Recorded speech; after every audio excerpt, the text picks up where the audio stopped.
Située à environ une centaine de kilomètres de la ville de Bassar, la plaine de Meaux couvre une superficie de 1000 km² et compte environ 50 000 habitants.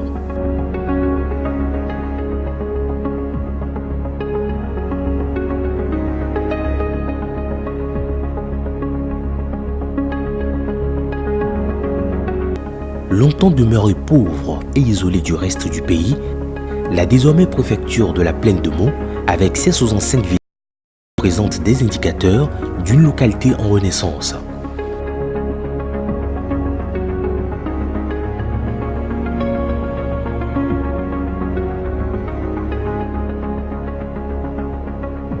Son enclavement l'a longtemps rendu difficile d'accès et les quelques échanges commerciaux étaient tournés vers le Ghana, d'où l'usage courant du cedi, la monnaie ghanéenne.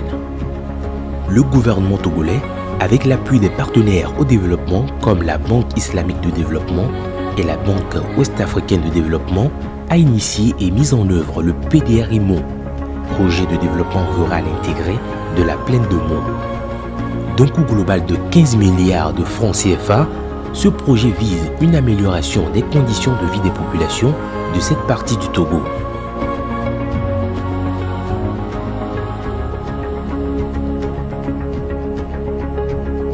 L'un des secteurs à problème de la localité est l'accès difficile à une éducation de qualité.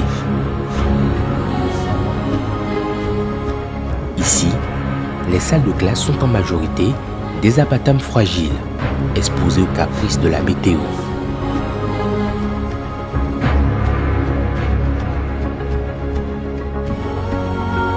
Quand il pleut comme ça, il y a le vent souffle. Et ça lève les choses, nos cahiers, nos ardoises, nos sacs, tout, ça lève. Lorsque la pluie tombe comme ça aussi, les cahiers se cassent. Le lendemain, on ne trouve pas à écrire. Quand la pluie tombe comme ça, les enseignants nous laissent partir à la maison. Et le lendemain, si il ne pleut pas encore, on commence les cours. C'est donc dans le souci d'améliorer le visage de l'éducation pour ces jeunes, futurs cadres, que des salles de classe modernes sont en construction.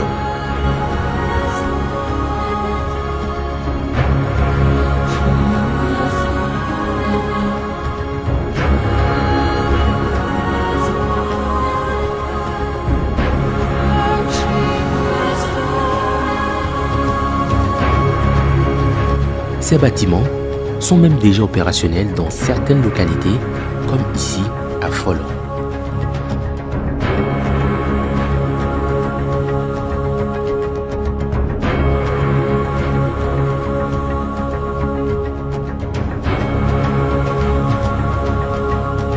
Maintenant, comme nous avons les deux bâtiments, les enfants sont fiers de venir à l'école, les parents se sont fiers, les enseignants se sont fiers de venir à l'école pour fréquenter.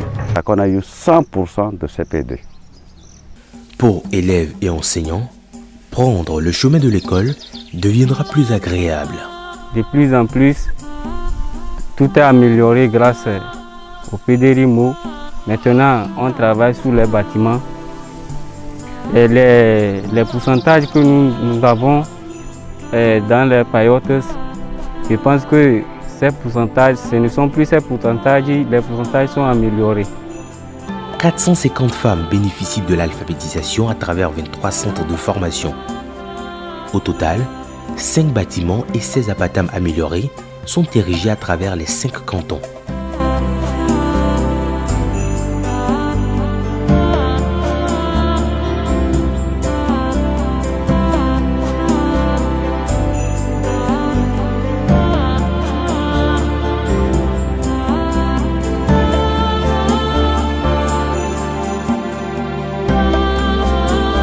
Dans le secteur de la santé, un dispensaire et une maternité sont en construction.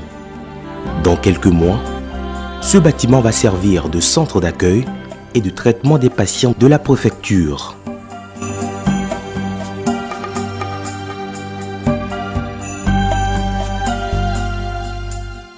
Également en chantier, la construction de 3 centres communautaires devant abriter les spectacles et manifestations culturelles en faveur des jeunes. Une autre difficulté des populations de la plaine de Mo était l'accès à l'eau potable. Le projet a donc inscrit dans ses priorités l'amélioration de l'accessibilité des populations à l'eau potable. 30 nouveaux forages sont construits et 24 anciens réhabilités. À présent, s'approvisionner en eau potable n'est plus une corvée, mais plutôt une partie de plaisir, d'où la joie et la gaieté de ces femmes.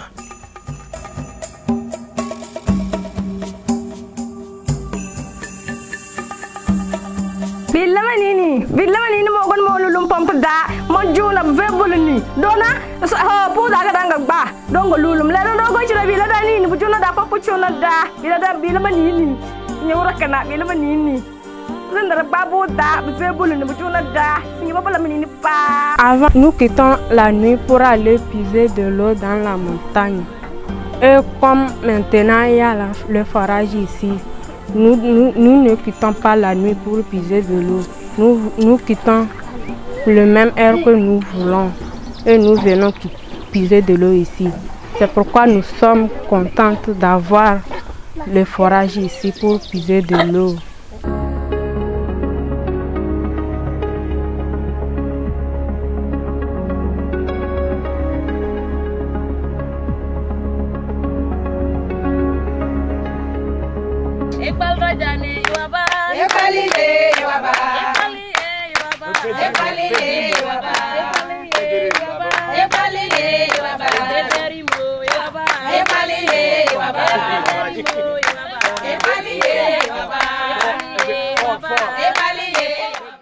L'implantation dans la localité d'une institution de microfinance, la FUSEC, a rendu effectif l'accès au crédit pour les personnes physiques et des coopératives agricoles constituées. Des centaines de kilomètres de pistes rurales construites ont permis de renforcer les échanges entre les différentes localités de la plaine. Plus exactement, 160 km de pistes rurales ont donc favorisé l'ouverture de la préfecture sur de nouveaux marchés. Diarbanga, chef-lieu de la préfecture, devient un carrefour où convergent les populations des 5 cantons et d'ailleurs.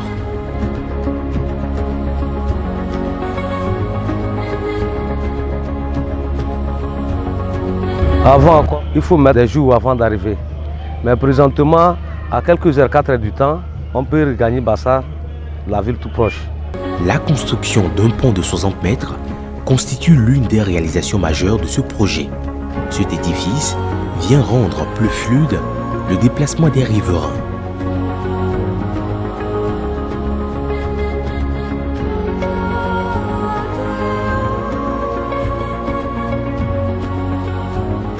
Autrefois, en période de crue, les populations étaient bloquées de part et d'autre de la rivière, souvent tout au long de la saison des pluies.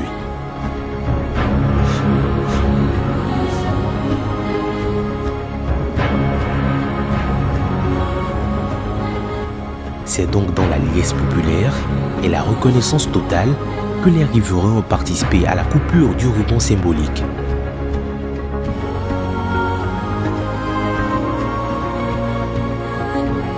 Pour l'occasion, le ministre de l'Agriculture, de l'Élevage et de l'Hydraulique, le colonel Urokura Agadazi, a lui-même procédé à l'inauguration officielle.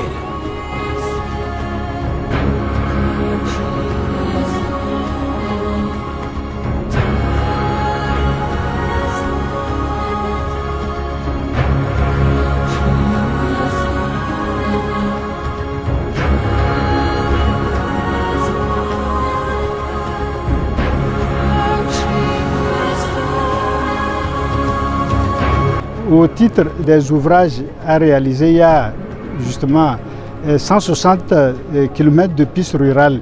Les 160 km ont été montés avec 2 ponts, dont celui qui vient de faire l'objet de remise aux populations. Donc c'est un pont de 60 mètres sans oublier le pont de 30 mètres. Je voudrais rappeler que l'ensemble des ouvrages qui ont été réalisés ont coûté 15 milliards de francs CFA. Et ça, c'est l'occasion pour moi de remercier et féliciter les partenaires techniques et financiers, notamment la Banque islamique de développement et la Banque ouest africaine de développement. C'est les deux institutions qui ont accompagné le gouvernement dans la mobilisation des ressources financières. Aujourd'hui, c'est des ouvrages qui sont mis à la disposition des paysans. Nous allons continuer le travail à travers les structures techniques pour accompagner les paysans de façon à mieux rentabiliser ces ouvrages. Le ministre a par ailleurs profité de cette visite pour apprécier le niveau d'avancement des différents chantiers du projet. Ici, le siège de l'unité de gestion du projet, composé d'un bâtiment administratif à 2 niveaux avec des logements pour les cadres.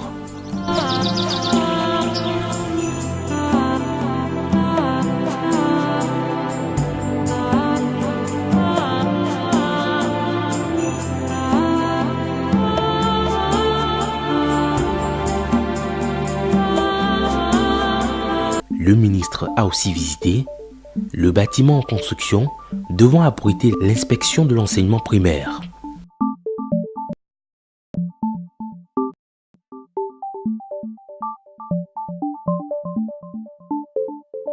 Je pense qu'effectivement, comme vous le dites, on aurait vraiment changé la face de la plaine. Et ces chantiers sont essentiellement constitués des infrastructures scolaires, des infrastructures communautaires et des infrastructures sanitaires. À la suite de ces visites, le ministre de retour à la place publique est accueilli par ces hommes et ces femmes pour qui la vie ne sera plus la même. Ceux-ci vont obtenir le document de reconnaissance de l'existence d'un citoyen, le fameux acte de naissance. Si cela paraît anodin ailleurs, à Djarkmanga, c'est courant de rencontrer des personnes très âgées ne disposant pas d'acte de naissance. Les populations ont également bénéficié de la remise des béliers, géniteurs améliorés, en vue de renforcer l'association de l'élevage à l'agriculture dans la localité. Toutes ces actions s'inscrivent dans la logique des objectifs du projet, celle de contribuer efficacement et de façon intégrée au développement des populations de la plaine de Mo. Nous sommes très heureuses. Aujourd'hui, nous avons l'eau potable à portée de main. Avant, ce n'était pas possible. Nous sommes vraiment contentes pour ça. Merci au président de la République, Faure Gnassingbé, pour le développement de notre milieu. Si les effets et impacts du PDR-IMO ne sont pas encore totalement remarquables, l'on constate l'émergence de cette zone du Togo.